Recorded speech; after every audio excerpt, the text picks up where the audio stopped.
But if I'm the most valuable player in the league, how can you say I didn't dominate the league that year? Is it your best year? No. Your best year is your most dominating year, right? But why can't I have 5 dominating years? Shut your bitch ass up! Ladies and gentlemen, Gilbert Arenas and his crew over there on Gil's Arena, they have done it again, man. They have seemed to go viral for another ridiculous Caitlin Clark take, but before we get into it, we got to run the intro. I went in the locker room trying to show him love. He dissed me. He threw shade at me. I'm like, what the fuck I do? You ready, B? You feel me? Like, if you played, he played half the clip. His little minions over here trashing me and shit. I'm like, oh, whatever. I'm trying to laugh him. Cruising down the west side. Nigga, who the fuck are you? Like, who are you? The 03 Bonnie and Clyde. He's talking about you right now. The locker room. He said all the players are trash. So Sheryl Swoopes, she went back on Gil's Arena. Now, if you guys remember, Sheryl Swoopes went viral because she was, doing the broadcast for one of the, Indiana Fever games, and Caitlin Clark's name had gotten brought up for something, and she kind of just stayed quiet during, that particular, point in the game. She didn't really say anything. It kind of went viral. People were saying she was hating, blah, blah, blah. Well, she's back on Gil's Arena, and yeah, they had the most ridiculous Caitlin Clark take that I think I've heard so far this season. They actually tried to say that Caitlin Clark is not dominating the WNBA right now. Let's roll the tapes. Dominate, right? When we're talking about Caitlin, we're talking about when she said dominate. When we're saying dominate, we're thinking what she does in college. Score the ball. She's dominated college, right? No, she dominated in college. She dominated. So when she says you won't come here and dominate off the rip, averaging 17 is not dominated compared to averaging 30-something for 4 straight years. But that right? was also like the first half of the season. Mm-hmm. I feel like after the break, I still don't think she's dominating, but she's a different player than she was in the first half of the season. And I think because of her adjustment and her ability to play first half of the season, you have a break. And it was great that the Olympics was this year, right? That she came into the league. You had a break, had an opportunity to work on your game, do whatever it was she did, but also an opportunity to practice with your teammates. And like, I've never questioned if Caitlin was a good player. Yeah. I think she's a hell of a player. And my thing was, no, I didn't think she would come in and dominate. I thought it would take her some time to adjust to being a professional. And to me, I think that's exactly what she's done. And her teammates have, like, they too have taken their game to a whole nother level. I think that's what has made this Indiana Fever team a hell of a team post-Olympic break. Yeah. You know what I think?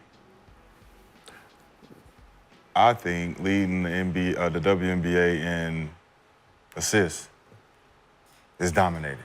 You think so? I do. Yeah. So the domination, when you talk about her already leading the W in assists, and a lot of the assists that she could have gotten were now turnovers. Yeah. Because they're either, sure. You can say that about every player. Of course. But this is obvious with her. She's throwing pitcher heads, wide open layups. They're smoking them.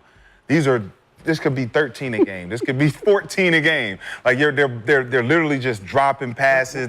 And she's making a lot of mistakes as a point guard, as a rookie. So she makes a lot of mistakes. So when the problem with this statement, and it's easy to come at you when she's successful, right? For sure. Right? For sure.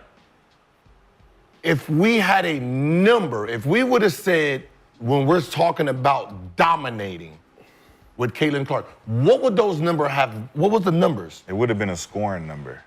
Exactly. Yeah. Right? Because of that high clip, shooting it. Right, so right. we'd have been like, That's what she did in Do you consider 20 that's points what I per was saying game? when you said so it. you don't consider 20 points per game? So if her stats, when we're saying she won't do this in the W, she averaged 31.6, 7.4 rebounds, 9 assists. Did anyone expect her to do that in WNBA? Those three? No. Right? So she didn't do that. No. Now, if we say her stats are today, what? 20 points, 8.4 assists, 6 rebounds. That's crazy. But 5 That's crazy. 5.6 Those are hell of a number. Those are hell of a numbers. But to me, that's not Period. dominating. Yeah, it's only not dominating because she's a rookie. Now, If No. yeah, so- because if she's putting up numbers like Asia right now, would she be dominating? yes. So it's about the numbers. I don't look at the dominating factor being numbers. It's what you're doing on the floor. And those numbers would change if the factors on the floor changes. If you make that layup, the stats change. If you swing, I get a layup, stats change. These are factors on the floor that we don't get to see because we're glorifying the stat when we talk about dominating. And you look at the passing, like, that's an obvious thing. And Alyssa Thomas is probably the only one that could be like, yo, I'm the passer. Yeah, but I'm the dominating you passer. can't say that when everybody else, they're quick to throw stats, right? It's like, oh, well, this is what she did. Like somebody's like, oh, Sheryl Swoopes only scored 34 points in the WNBA. Caitlin scored 35. So you can't use stats when it benefits you. But and not. I only use the play of the game. Like, you could say stats, and if you didn't watch the game, you're only going on what they're telling you this person scored. But if you watch the game, you're like, that person should have had 42. That person should have had 22 assists. But I watched the game. So most people only looking at the highlights. Yeah, I don't. For the especially for Caitlin, like when you really watch Caitlin play, you're like, damn, man, she could have had this, she could have had that, she could have been more aggressive. She's not reading the floor well. She's Rashard, you easy can do that for turnovers. every single player that plays the game. I know, but I'm doing it for the rookie because she came in with an expectation. Everybody else didn't come in with an expectation to even analyze their game. So if we want to say whether or not Caitlin is dominating or not, we have to actually look at the totality of her game and not just the highlights. No, but what I'm saying is it's when we're talking about that, like, no rookie is in dominating form. Right, when we're saying dominating, you go through history and they say, well, Candace Parker dominated her rookie year. Yeah. Yeah. Cap.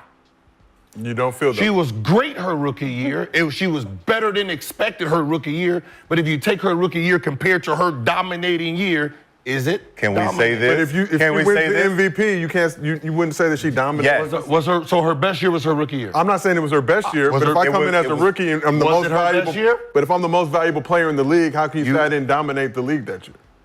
Is it your best year? No. Your best year is your most dominating year, right? But why can't I have 5 dominating years? So you guys just heard what they had to say about Caitlin Clark on Gil's Arena. So I did a little bit of research myself, and I came across an article from SportsIllustrated.com yesterday, and it says that Caitlin Clark passed Simone Augustus for the #1 spot, and this is for, points scored by a WNBA rookie. So Caitlin Clark now holds that record. In 2006, Simone scored 744 points for the Minnesota Lynx as a first-year player in the WNBA. Clark now owns the rookie record for scoring, three-pointers made, and assists. She also broke the WNBA's single-season and single-game assist totals earlier this year. What in the fuck are these people talking about on Gil's Arena? This is getting ridiculous now. Okay? These dudes are on Gil's Arena saying, oh, well, Caitlin's not averaging 30 points a game, so she's not dominating. Nobody averages 30 points a game in the WNBA. Nobody averages 30. Oh, well, even though she's averaging, a lot of assists, she's really known for being a scorer. No, if you're leading the WNBA in assists, you're dominating the WNBA. What are we talking about here? I'm not understanding this. Y'all come into the comments, like I said, and let me know your thoughts on this particular topic. And I'm going to catch you guys on the next one. This was another installment of The Locker Room. Peace.